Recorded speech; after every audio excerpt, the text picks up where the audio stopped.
Hello everyone, welcome to this presentation about how I cured my chronic fatigue syndrome. I made some similar video a while ago in my own language, which is Dutch.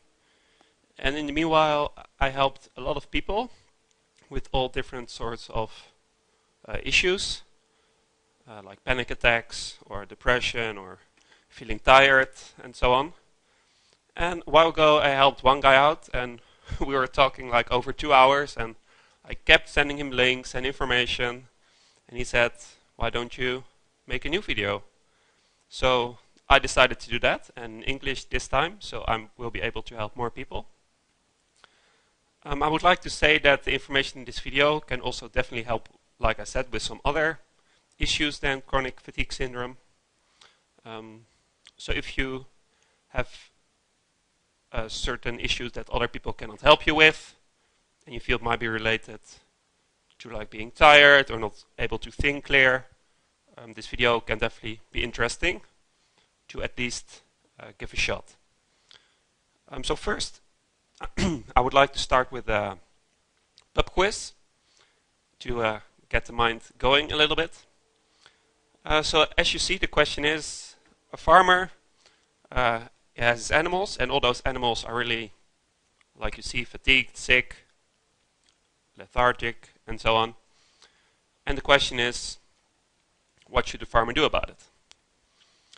And the reason this is the pub quiz is because in real life it's extremely similar, and also a bit what represents my situation.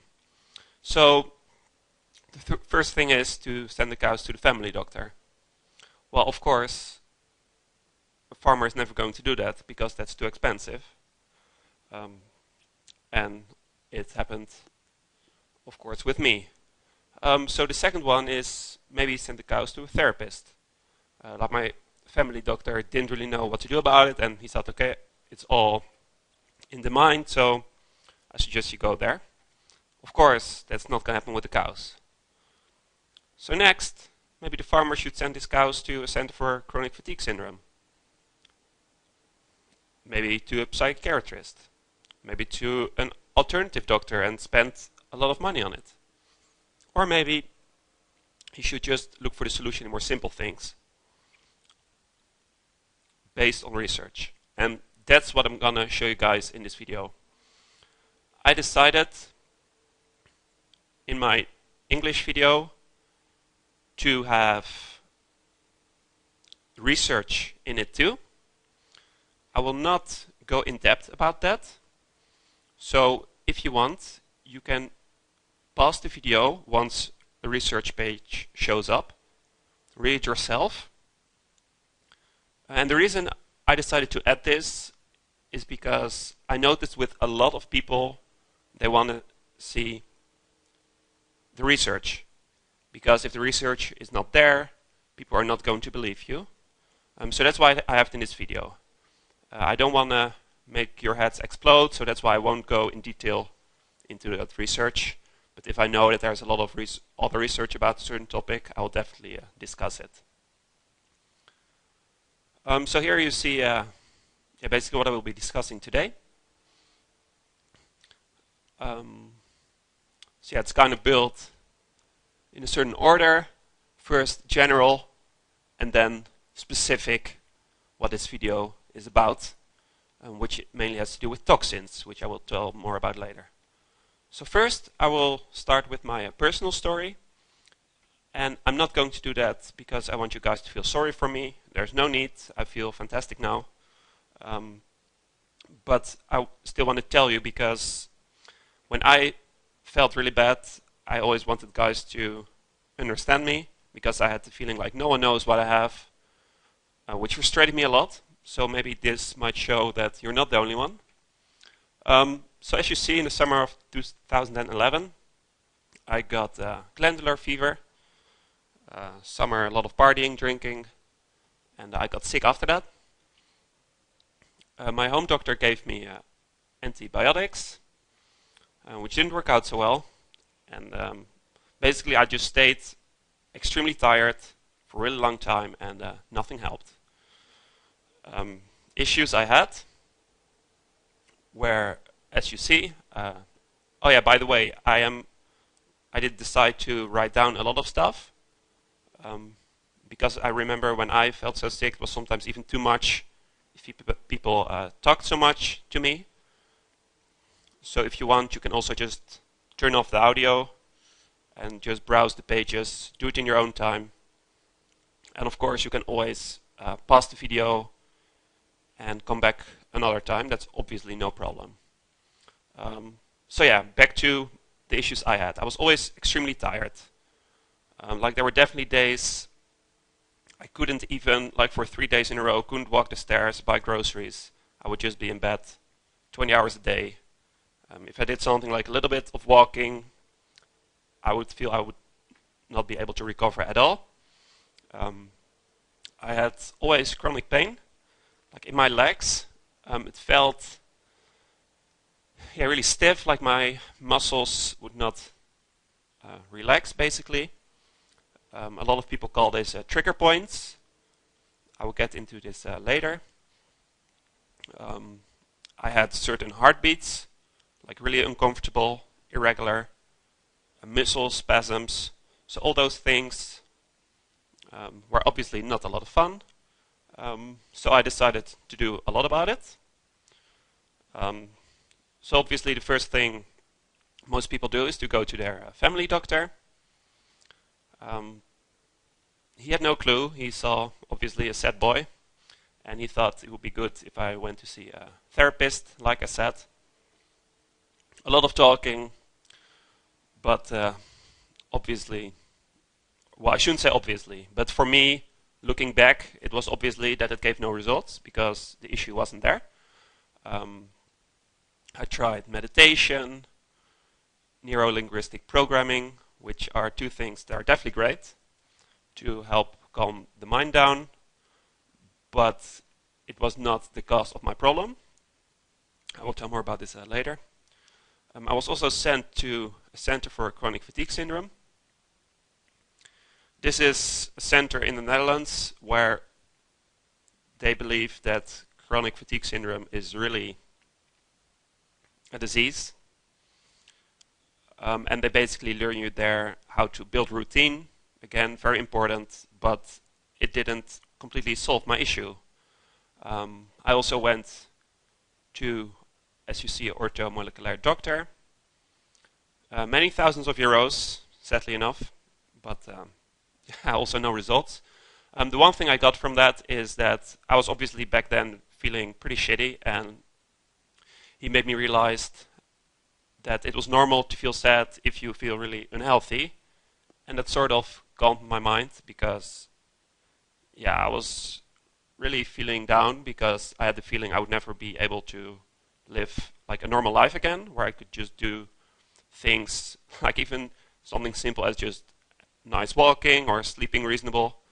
So yeah, that was nice about that. And finally, like I said, it didn't help either, and I was sent to a psychiatrist. It never got to treatment, and the reason it didn't get to, like only an introductionary talk to see if they would be able to help me. I personally didn't really want to go there, but especially my mother really wanted me to go. And basically what I did was I was already a little bit in the research, and I had my own ideas what was wrong.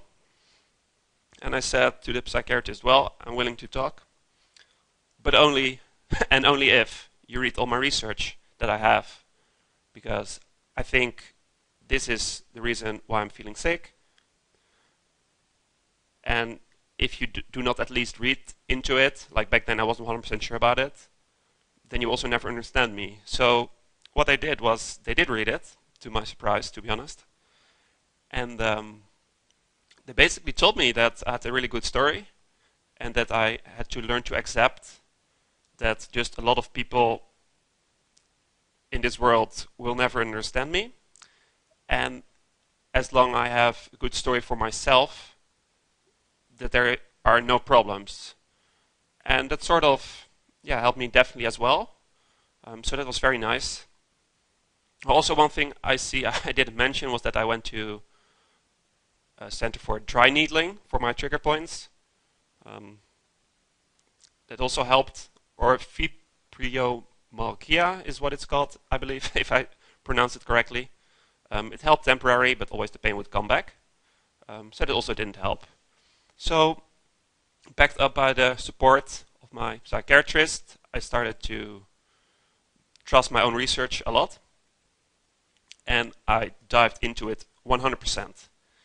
And as you read here, the reason I did this is because it was just not worth it for me to live this way. Like, don't get me wrong, I never ever was considering suicide or anything like that, but I just felt like, what's the point in living like another 60 years if I'm gonna be feeling really shit every single day? So I went fully into it, and a lot of people thought I was crazy, like, aren't you a bit obsessive with this? Shouldn't you take it a bit more easy? But I simply refused to listen to that because I want to get healthy. And the great thing is, it paid off. And as you read here, by the summer of 2015, I'm feeling 100% healthy again. I already felt great like 2 years ago, I guess, but the trigger points in my legs never went away. This summer they did, thanks to something which I will discuss later. So now I definitely felt that everything is 100% good now, so yeah, nice time to make this video. So the first thing I want to discuss is that chronic fatigue syndrome doesn't exist. This is really controversial, but I would definitely like to explain why that is. And the reason it doesn't exist is because there's in fact no single research that shows that there's really something wrong in your body or whatever if you have chronic fatigue syndrome. Basically what it is, you have a lot of issues like feeling tired, not thinking clearly, pain in the legs, pain in the muscles, and so on. They cannot find the cause, and then they say, alright, it's chronic fatigue syndrome. And basically, there must be something wrong. And I was committed to find out what it really was. So what I did was I took 100% responsibility for my situation, and I definitely wanted to get better again. So what I recommend you do is that if you have something like this, just accept that it doesn't have to be this way. Fully go for it, even though you're not going to get much support. Back then, I didn't like it that a lot of people around me didn't support what I did. Like, they all thought, okay, that guy's crazy. So basically, you just have to accept that and just go for it fully. And I realize now that there are a lot of similar people actually in the same situation. So if you want to have support, look for people who have the same experience as you do, and who also want to work on it, because that might be nice for sure. So there are many causes possible why you can have chronic fatigue syndrome, and I will discuss those all today. I'll first quickly do some general topics and that I think should not be overlooked, so that's why I still decided to discuss those. And after that I will go into the specifics, what this video is mainly about and what point I want to make.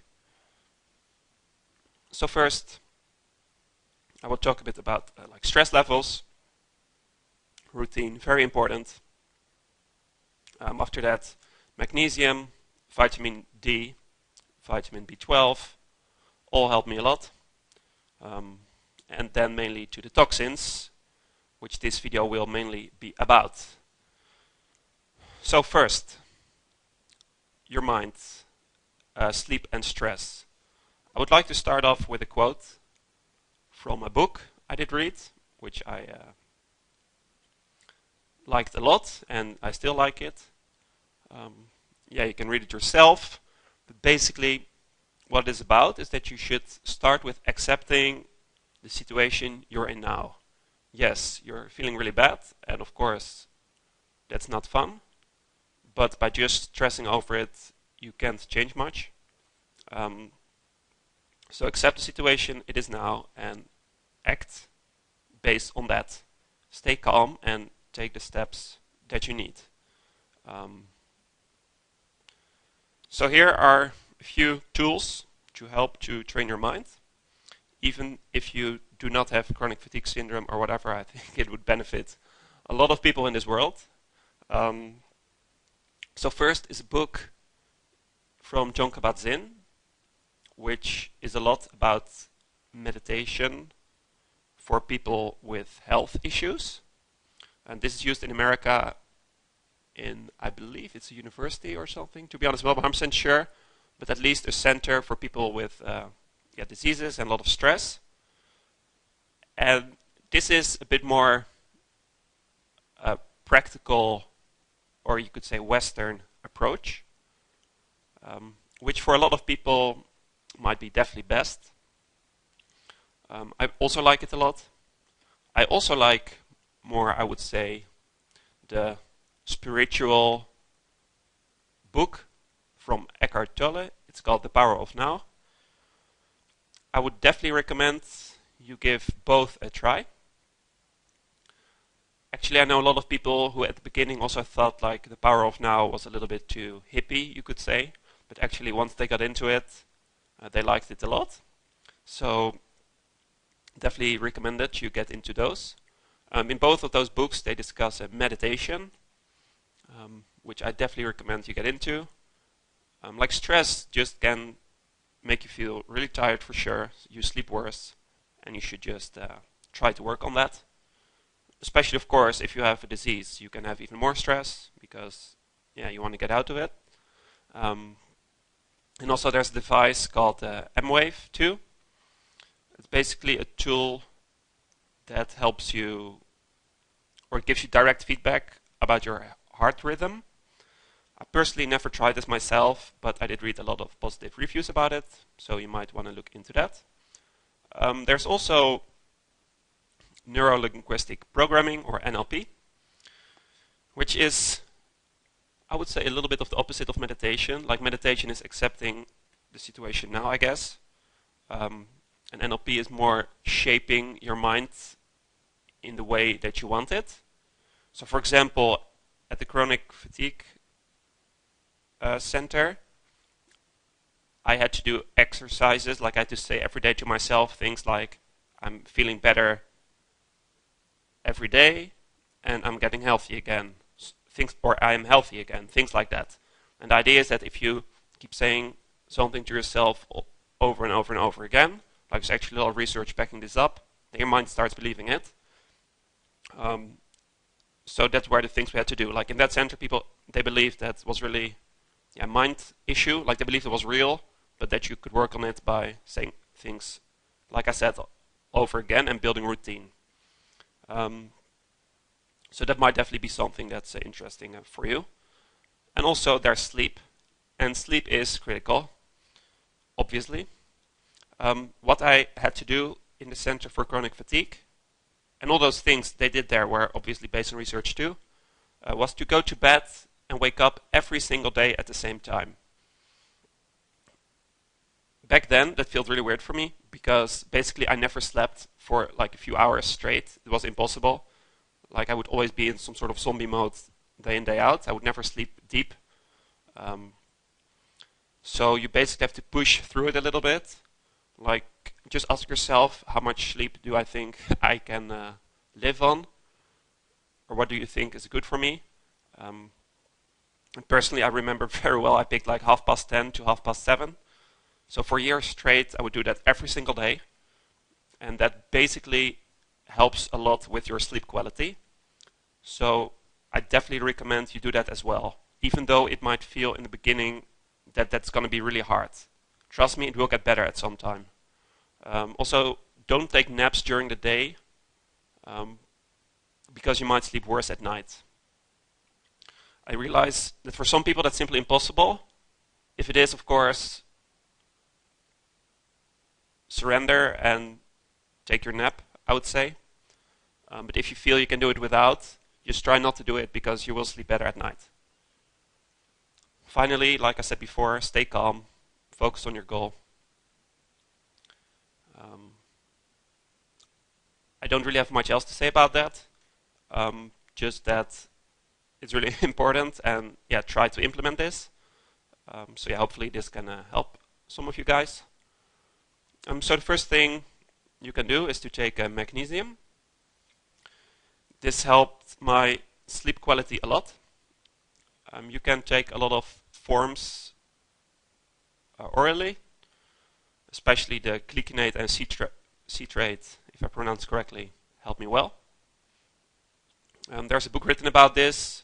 I'm not sure how research-based it is. I also didn't read it, but again, I know a lot of people, it helped them a lot.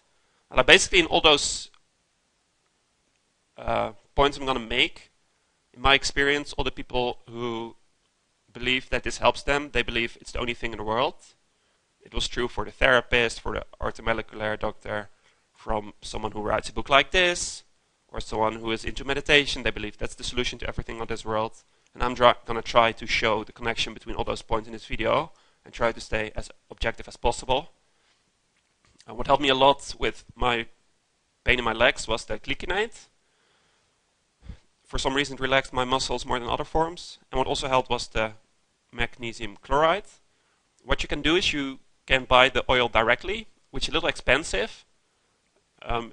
If money is not an issue for you, that's probably the easiest thing. But what I do myself is I buy magnesium chloride like in the powdered form. I mix it with water, like hot water, then I melt it, and then let it cool down, and I put it in a spray bottle, and then I spray it on my skin. And if I did that before night, I definitely relax a lot. A lot of people say that people with a lot of stress have low magnesium levels, so definitely recommend it. Like definitely the magnesium chloride is really, really cheap. You can get like extreme big bag. So just mix it with water, put it in a spray bottle, spray it on your skin, and see if you sleep better. And I think for a lot of people, this is going to help. So now, like for everything in this video, I will do 2 quickly research slides. I won't be discussing them because I know for a lot of people it's too much. So if you're into it, just pause the video, read it. If you find it interesting, you can make some notes, yeah, and so on. But I won't get into that. So I will now show this video for a few seconds, so you have the time to pause the video right now. Alright, and then I will continue to the next one. So, vitamin D, really important. As you guys know, the sun helps with your vitamin D levels. If your vitamin D levels are low, you're gonna feel really shitty. And it's one of the first things I thought that was wrong with me when I was feeling so tired. However, my family doctor thought there was nothing wrong, and I will explain why that is. Like basically they have certain levels, at least in the Netherlands, where most people fall into, and they use as a guideline the lowest level, like the 5%, and see where they're at. And they're going to say, okay, that's a bit too low, and if you fall above that, that's good. However, just the fact that a lot of people have it doesn't mean that it's good.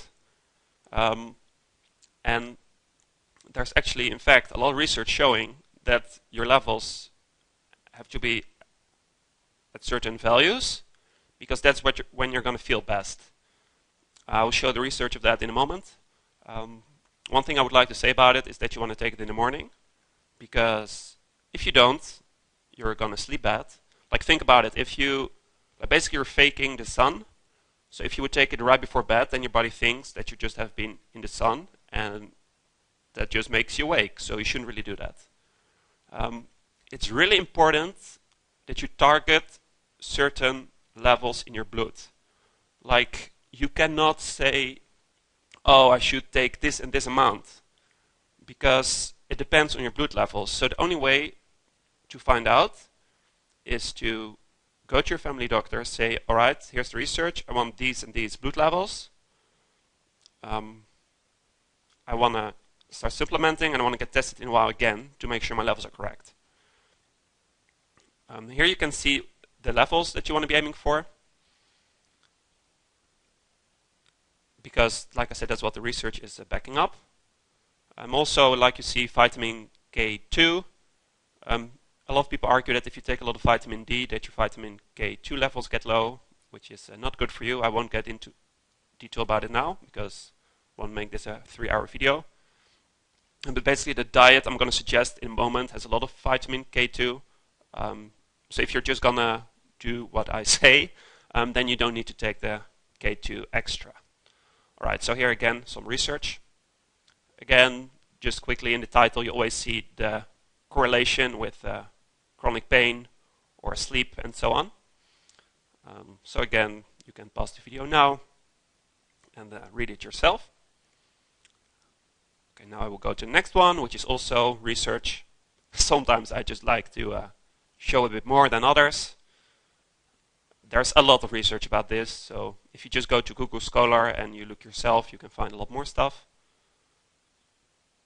And some more research, as you see, a lot of stuff. All right, and now we'll go to the next topic, which is vitamin B12. Vitamin B12 can help a lot of people with chronic fatigue. There are a lot of people who believe that this is the solution to basically any problem: autism, chronic fatigue, panic attacks, and so on. I also believe this for some period of time because I started taking it and my brain fog completely cleared, which was amazing back then. It was in combination with the diet, however. So I really started believing this was fantastic. But now I don't anymore because I discovered that there's a big relation between vitamin B12 and mold and toxins, which I will go into it later in this presentation. However, that said, vitamin B12 can still help you for sure. Again, because there's just so much research. And if you just, for example, read this book, Could It Be B12? You'll see that's related to a lot of issues and definitely helps a lot of people all over the world. So I will show you some research now in the relation to chronic fatigue syndrome with B12. Sorry for all the copy pasting this way. As you see, all the sources are there. So yeah, again, you can pause it, read it yourself if you're interested in it. So now we'll go to some research that shows the relation to mold and toxins, and I think this is extremely, extremely important and overlooked by a lot of people. Like, I basically never did read it on the internet except in some research, and the way I did find out that there had to be some research was because I noticed it myself. Like, at some point I started to realize that toxins affected me, but I also realized that vitamin B12 helped me, so I thought, well, maybe there's a relation. And luckily enough, there was. So yeah, here you read some research. Basically, to keep it short, if you're a victim to a lot of toxins and mold, then your vitamin B12 levels get lower. And I will get into that in a moment, why that likely is. But for now, definitely consider the vitamin B12. It can help you a lot. So again, pause the video if you want to, and read it yourself. Alright, now to the core of this video. Toxins. This is basically what this video will mainly be about. Basically, mold can grow in a lot of places, and the first thing it can grow in is in buildings. Here you see 2 pictures of mold, and that mold produces, like I said, toxins. Toxins get into the air and people can get very sick from this. A lot of research again backing this up, so definitely worth looking into if you're feeling really bad to see if your house has it. Personal story, like in the basement at my parents, I was always sitting there, and that's where I often had the muscle spasms and so on, and the irregular heartbeats, and I just knew, or I felt something was wrong there. And it turned out that in the wall there was a lot of mold behind the I don't know the English word, behind the paper, I guess. So basically, I didn't go to the room anymore, and yeah, that helped me a lot. If you discover that your house has the mold, don't freak out. Try to stay calm and find a solution. Don't try to delete yourself. There are professional companies who can do this for you. And also, what I recommend, if you're not sure, like in the beginning where I was in the basement and feeling really shit, I didn't know if it was just me or if it really was something wrong with the room. At some point I had a feeling there was something wrong, but I wasn't sure, especially not because people around me said, no, it should be fine, like why would there be an issue? So what I did is that I visited some family for a few days and see if I felt better. And I definitely felt a lot better. So if you have that option, let's say you have a friend who lives in a pretty new building. Those are generally most safe, I would say. Try to sleep there for a few days, see what happens. Maybe go camping, whatever, outside, if that's not an option for you, and see what happens. Definitely for me was a big breakthrough. So definitely recommend that you look into that. Again, here's some research that shows I'm not making this up, I guess. Again, if you're not into this, it's no problem. I know there are a lot of people who want to read stuff like this, so yeah, for them I included this. Personally, I like it myself as well, to just make sure I'm basing it on something. So yeah, again, you can read it yourself. So yeah, and now I'm going to the next topic, which is the thing that yeah, really I'm trying to get into this world that is just extremely important. Someone was kind enough to show me a book that's a lot about animal nutrition. If you're watching this, thanks a lot. And basically, what you can read here is that there's a lot of research on toxins and animals, like what the animals eat, what they give to the animals if they're sick, and so on. And that's basically what the research is about. So basically, to summarize this picture a little bit, you can obviously read it yourself, is that they had animals 6 months old. They gave them a lot of toxins in their diet. And sadly enough, the cows gave less milk. They died. So they didn't feel too good. Also, it causes liver damage. And also, there are toxins in the milk from the cows that get toxic meals. So all things that really show that yeah, it can make the animals really sick, and also that the toxins are in the milk of the cows. As you see, the effect on the toxins in human beings has not clearly been established. And that's the thing I just simply cannot believe, because if it makes so many animals sick, if there are a lot of people who claim that the toxins make them sick too, why is there no research about it? To be honest, I really don't know. There are a lot of, how can I say this, theories of people who say, well, if everyone knows this, then the medicine companies cannot make money anymore, so they're not going to do research about that. I don't really want to get into that. Like, I personally try not to bother with theories like that. Sure, it might be true, but even if it's true, it will be very hard to change it. So I personally try not to bother too much about it, and instead focus on myself and helping some others who are interested in listening to it. So basically, in a lot of foods, there are toxins. It's basically in all foods that are not stored well. A really big one is grains. Another big one is, like I said, dairy.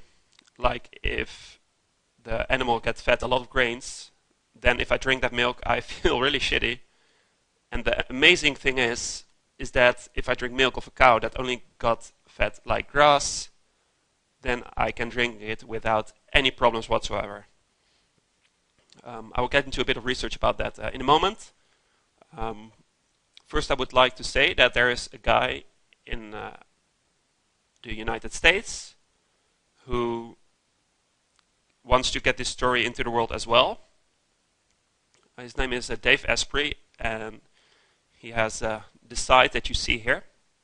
He was sick himself too because of the toxins, and he created a diet which keeps all that stuff in mind. And someone gave this site to me. Again, if you're watching this, thanks a lot, man. And yeah, the people who follow this, a lot of people notice very significant improvements. I recommend you strongly to follow this diet 100% strictly. If you go to the site, if the site is still the same, there's a button called Diet. You can sign up there and the email gets sent to you with a diet for free. And again, just follow it 100%. I can give a lot of examples where I didn't follow it and where I felt shit. And every time I thought, oh yeah, that should be fine, and it wasn't. Some examples. At some point I thought that it was alcohol that made me sick. So I really wanted to socialize again, so I decided to get alcohol-free wine. Bad luck, felt extremely bad. And later turned out there are a lot of toxins in that. Or for example, I tried once to get fish from the market. I thought, well, what can be bad about that? Tried it like 3 times, felt 3 times really bad. Started doing research, and I actually find a scientific article, believe it or not, about mold testing on fish from markets. Oh, sorry, that's my phone. And basically, it just showed that on a lot of fish in the markets, there was a lot of mold actually and toxins. So it had a good reason. A while ago, I moved to a country where they do not have grass-fed meat, but I really like meat. So I decided to be Mr. Smartass again, and I decided to buy wild boar. Again, tried it like 2 times, felt 2 times bad. With the experience I had from the fish, I decided to do some research. And again, there was research. If you Google Scholar for like wild boar aflatoxins or something like that, you get research, I believe, with wild boars in Poland, if I remember correctly, that there are a lot of toxins in that. And actually, someone told me that wild boars actually eat a lot of grains with a lot of toxins. And actually, some people have cornfields to attract the wild boars and then shoot them to eat them. So that's basically one of the worst things you can eat. And things like that happened a lot to me. And if I could go back in time and give myself some advice, I would say stick to it 100%. Don't try to make your own plans, because every time you're gonna get a setback, and it's just simply not worth it. Try to stick with it for 100% strict for like a month and see what it does to you. And it can help you a lot. So here I will show some research. It was actually toxins, like I would say a lot of people never even heard about it.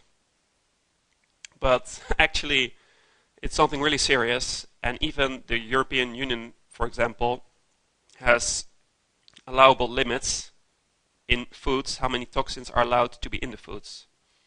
They have this document here, which if you Google, you can easily find. It's available, as you read, in a lot of languages. And it shows all the foods that have toxins and what the rules are with regards to that. And I will show you some print screens now. So the main thing for me are the aflatoxins. And you see the levels that the maximum allowable limits are. I know for myself that aflatoxins are a really big thing. Maybe you're affected by some others. But yeah, I made some print screens here. What I'm really sensitive to, you can obviously look for yourself and look for more. But some really things I like to point out is, for example, nuts and dried fruits. I always thought that was good. You can read on the left page, 2.1.3 and 4. And there are a lot of aflatoxins in it, and every time I eat it, I feel a lot worse. Another really, really big one is the corn, which you can read at 2.1.7 right here.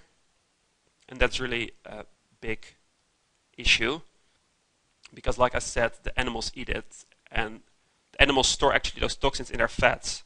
So what you absolutely do not want to eat is meat from animals that eat grains.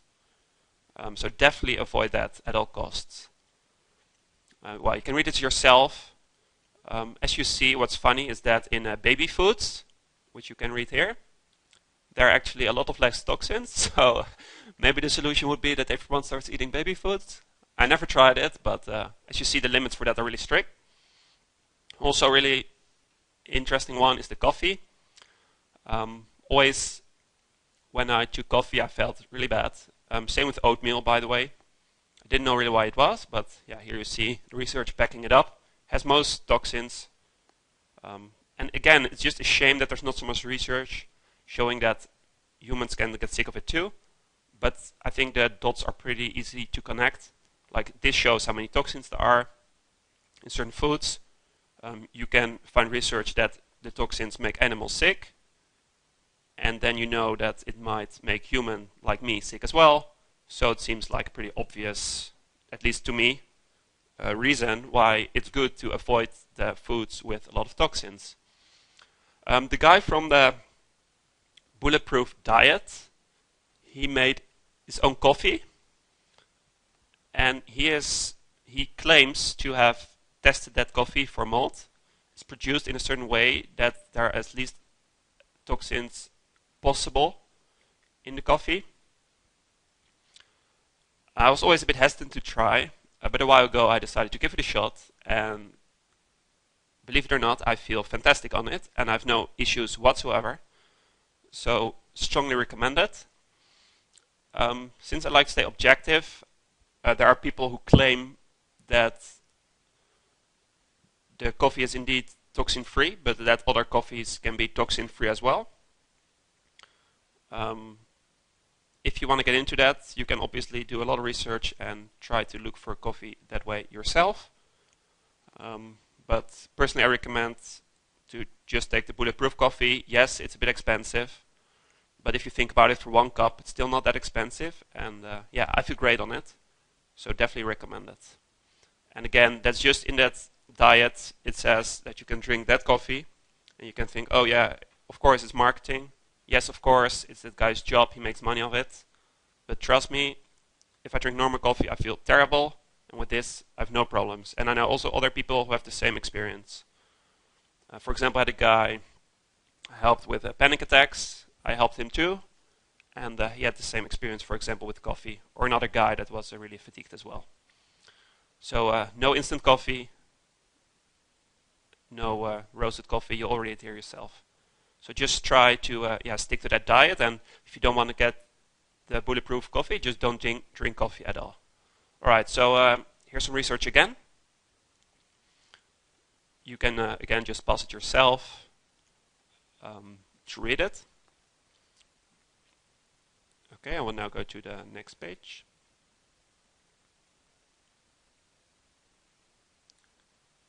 Alright, and now I will go to the next topic, which is toxin binders.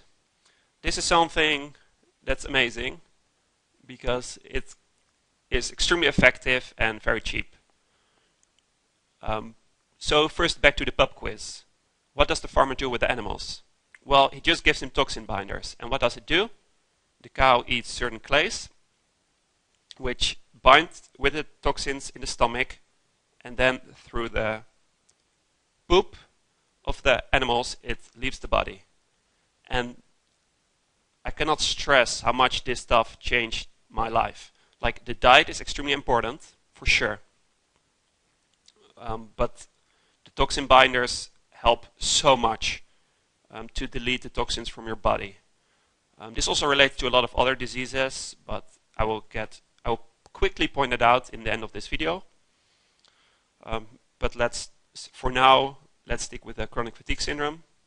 And the problem with the toxin binders is that it's a big market where people are trying to make money. Because of that, I think it's really hard to see what's really a good product. And to be 100% honest, I didn't find a solution for that. So I'm also not gonna recommend a specific product. For example, a first one that a lot of people use is zeolite. And for example, for myself, I tried 3 different zeolites, and only one of them helped me really effective with feeling great in my mind. But if you just go to a site to buy it, you see so much research, reviews, and you just don't know what's real anymore. Like, it can easily be from people who are trying to sell their product and just saying, oh yeah, it's amazing, while in reality, some other products are just as effective. Like, there's, for example, liquid zeolite that is a big hype, but in fact, I didn't see any research backing that up. I never tried it myself. It might be good. I simply don't know. What I can say is that by just trying out a few zeolites, I discovered that one helped my brain fog, mental clarity a lot. Another one is a bentonite clay. This is used mainly from like metals in your body. Again, you should just look for yourself. Basically what I did, and this might sound a bit crazy, I just took all of it because I thought, well, if there's one in it that's good, then it should help me. But yeah, the zeolite and the bentonite definitely helped me a lot. And there's also the activated charcoal. This is amazing stuff as well. It's really easy to get. The guy from Bulletproof sells it well. But for example, I tried one from Source Naturals, which was interesting because if I took it before bed, then next day I would wake up with a more clearer mind.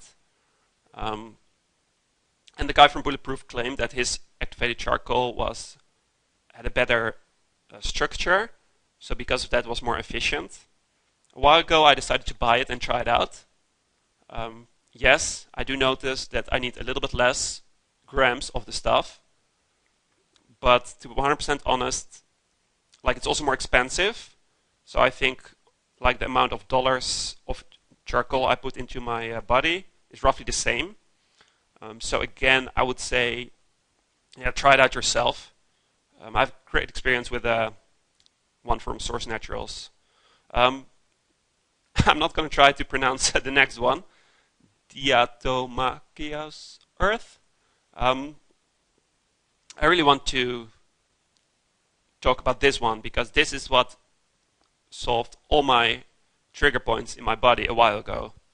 I started taking it because I was like, yeah, I just want to get rid of this pain in the leg. So I just went full for it, and I started taking this. And what ends up happening, like I said, I had the trigger point therapy where they put a needle in your muscle and starts twitching, and then it relaxes. Basically, this earth did it automatically. Like, I started taking it, and sometimes I felt a little bit of muscle twitching, which was really weird and maybe a little scary for some people. Like, right now I'm used to a lot of stuff because I tried so much. But basically what ended up happening is that it started twitching a bit, and then I went to bed one night and I felt my calves and suddenly they were relaxed. So that was amazing. Also a lot of people, this bit, not really research, but a lot of people on the internet claim that it can help with parasites. It's definitely what I used for animals. I have no idea if human can have it too. What I just like to think myself, how I do it, is I just see what do they give to the animals, with what results, and then try it on myself, see if I feel better. I know now for sure this helped a lot, like I said, with my trigger points. So definitely recommend you try that too. It's really cheap, for sure. And again, a lot of people claim it helps them with other issues too. So that helped a lot. And there's finally the kaolin clay. I tried it too, didn't notice much big of a difference. I tried one brand. Didn't do too much for me. But what I recommend is that you just try all of these stuff. You can do one at a time. You can try all at a time. I don't think it matters too much. One warning. I don't know the English word for this. But basically, things can get stuck in your stomach a little bit if you take too much of the clay. Like it absorbs water. So it can have the result that you have trouble going to the toilet, which of course isn't very nice. What you can do about that, if that happens, first of all, start slowly with the clays. Like, don't take like tablespoons at the same time, and just start slowly and see what it does to you. Things you can do about that: eat a lot of fiber, really important. Also helps the body to get rid of toxins. Also, what you can do is there are natural ways to help you go to the toilet, and one is coffee. Another one is water with salt. I recommend the Himalayan salt. You just dissolve some salt in it and you drink it. If you take enough of that, stuff will go really well, so to speak. You can do the same with vitamin C and with magnesium. All these things cause you to go, like magnesium citrate helps with that. All these things help. So personally, if I ever had that problem, I took water with the Himalayan salt, and yeah, problem solved. So I know it's not very tasty to talk about, but yeah, who cares? Like, we're here to get healthy. So yeah, strongly recommend it. All these things. So yeah, now we'll go to some research for this. All these things that you see here, there's research on it with chronic fatigue or on animals. Maybe not on chronic fatigue, more on like animals, that they give it to the animals who get sick. So yeah, here I will show a few. This is the first one, as you see. Quickly pointed out is the aflatoxin B1 again, and some of the earth. So recommend that you read this. I don't know how good all these sources are, but yeah, to be honest, I'm not gonna worry too much about it. Like, I just want to know for myself that there's some research about it, and if it is, I try it out and see what happens. So yeah, here in the next one, for, as you see, some activated charcoal and some zeolite. And now I'm going to the supplements. This is really interesting, and something that helped me a lot. It's called glutathione, and it's something that your liver makes to help to get your body rid of toxins. There's a lot of research showing that it helps a lot with a lot of diseases. For example, chronic fatigue syndrome. And it just helps a lot. And you can get this in supplement form as well. And that's amazing, because if your body gets exposed to a lot of toxins, your glutathione levels get low. And by just supplementing with glutathione, you're going to feel a lot better. At least I did. Like, if I take a lot of that stuff, my brain fog gets cleared up completely, and I feel extremely sharp. There's a lot of research that shows actually that the glutathione itself to take is not very effective, because it says your body cannot use it well. I don't know if that's true. Like, personally, the guy from Bulletproof, he sells his own glutathione, and he claims that his method of making it is the reason that your body can absorb it very well. What I can say is that that stuff helped me personally a lot. I didn't try other glutathione, I have to be honest about that, but definitely that one helped me a lot. Also, there are a lot of people who say, yeah, you should not take glutathione, but you should make the components of how your body makes the glutathione. And this is interesting, because this might, in my opinion, be the reason why a lot of people are benefited by supplementing with vitamin B12. There's this little boy, I'm going to call it NAC, and vitamin B12 that your body uses to make glutathione.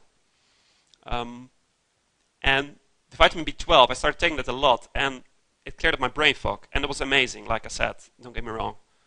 However, once I started, like, I needed a lot of the vitamin B12, and it worried me a lot. I was like, something's wrong. And the more I stick with my diet, the less vitamin B12 I need.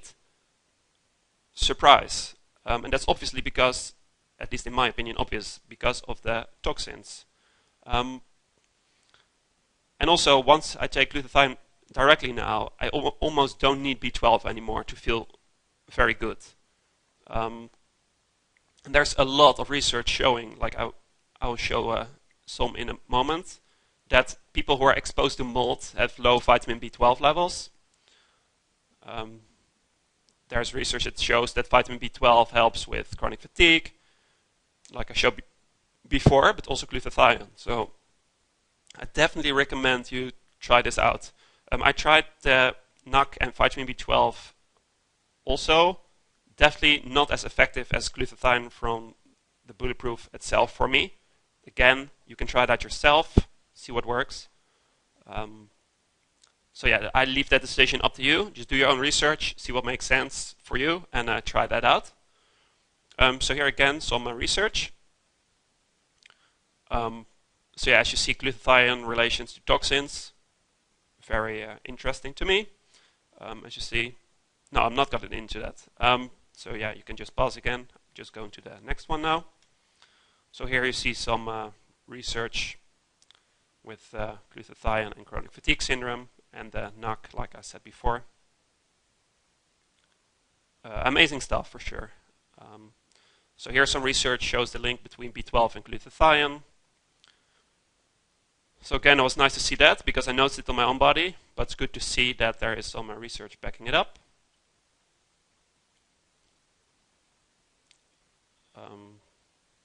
So yeah, that's basically all you should try. So that was basically the part for the chronic fatigue syndrome. Now I'll quickly discuss some other points why that might help with. You see autism is a really big one. A really big one. Like I saw an insane amount of research of autism, even though I don't have it, but I saw so much, and I also don't know people with autism, by the way, but I saw so many research, or so much research that showed the link between toxins and autism, and so many people online who are claiming, for example, that zeolite or the bentonite or the diatomaceous earth or whatever it's called, that it helped with autism for their kids. And the same is true for the diet. I first had a video prepared, this video, with a lot of research for autism too, but I was like, let's keep it short. But trust me, Google Scholar this stuff, glutathione, autism, like I have between the brackets the things you should search. But definitely people who use the diet for their kids with autism, the B12, the glutathione, coconut oil, detoxification, all these things, a lot of stuff online. And I'm absolutely convinced now that with things like Alzheimer's disease, depression, autism, like you read, bipolar disorder, for sure, a lot of research. So definitely, I think all the advice I give in this video for chronic fatigue syndrome, I definitely believe strongly that it can help you with a lot of this stuff. I noticed myself that if I stick strict to the diet, I talk much more freely, think more freely, so you could argue that it dissolves a bit of autism symptoms as well.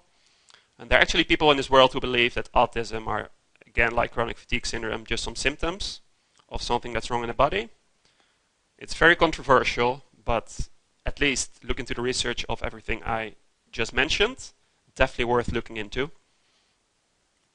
So yeah, the bipolar disorder, definitely. Also, in all my research I did read a lot about cancer. Like I just did so much research, and sometimes you just see all those articles and you think, hey, this is interesting. Again, a lot of research that shows the link with like glutathione, for example.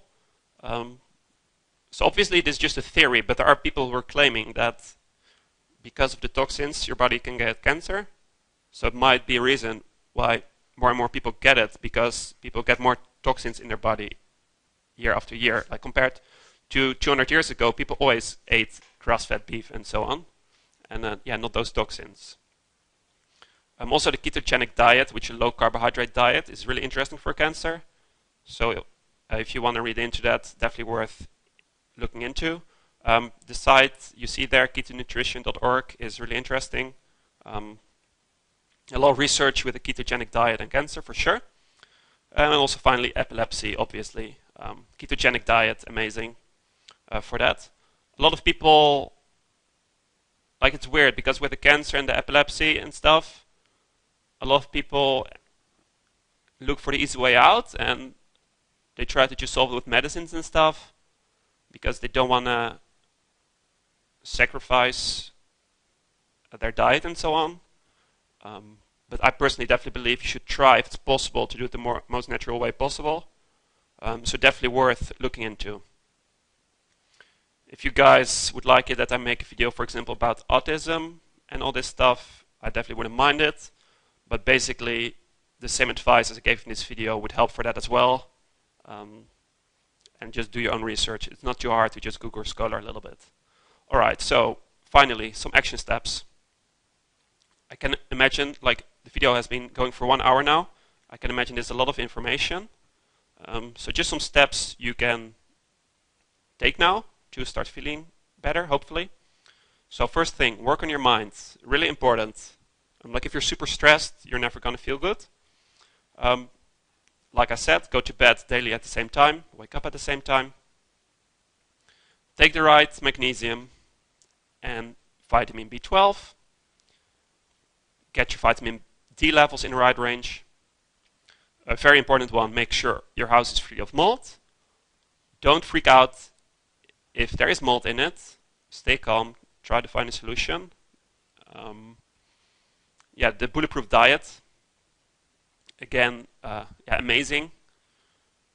It has like green foods, like it's a scale, a spectrum, and just try to stick to it as much as possible and you will see you will feel a lot better. Also, by the way, this guy has research on his site about toxins and stuff too. So yeah, that's amazing. A lot of research I found myself, but also on that site there's a lot of stuff going on. So definitely recommend that you read into that. Take the bulletproof glutathione every morning on an empty stomach. Again, helps a lot with detoxification of your body. And again, take toxin binders every day and see what works for you.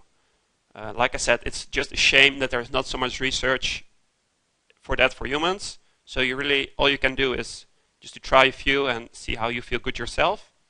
But to be clear, diet is most important. Like, first, you try to get as least amount of toxins in your body as possible. And then after that, you try the body to get rid of the toxins. But limiting the amount of toxins that get into your body is definitely the most important thing. Alright, so that was it. I would like to thank you a lot for watching this video. Like you see, spread the word. If you know people with similar issues and you can help them, please do it. I know that, like I said, it's really hard with this to get help from the general medicine. So yeah, definitely, if you can help people or yourself, definitely try it. As you see, never give up. I definitely had points where I thought, all right, I'm never going to get healthy. This is not going well. But there is a solution for this for sure. A nice quote from Benjamin Franklin. And I think mainly the persistence is definitely what helped me getting healthy again. As I hinted before, I had to spend a lot of money on all sorts of stuff, from orthomolecular doctors, supplements, therapists, psychiatrists, and so on, to get healthy. I invest an insane amount of time into this, and since you always pay your normal doctors, even if they don't help, I would say it's fair, if this helps you a lot, that you could give me a donation. And please only do this if this advice really helps you. Like, I don't want your money if it doesn't help you at all, and don't feel obligated to give a lot or anything like that. Any amount is appreciated, just to get me a bit out of the costs I had to make to get healthy again, and all the experiments I tried to do on my body. So yeah, here you see my PayPal address. So yeah, it will be really appreciated. So again, I really hope sincerely that this video can help you. If it could only help as much people as my Dutch version I made a while ago, I would be really happy. So if you have a success story, also please let me know. It always makes me smile if I hear someone else who started to feel much better because of all this too. So yeah, thanks again for watching. And yeah, best of luck with this. And again, never ever give up on your health. And yeah, don't care about what the other people say. All right, take care. Bye bye.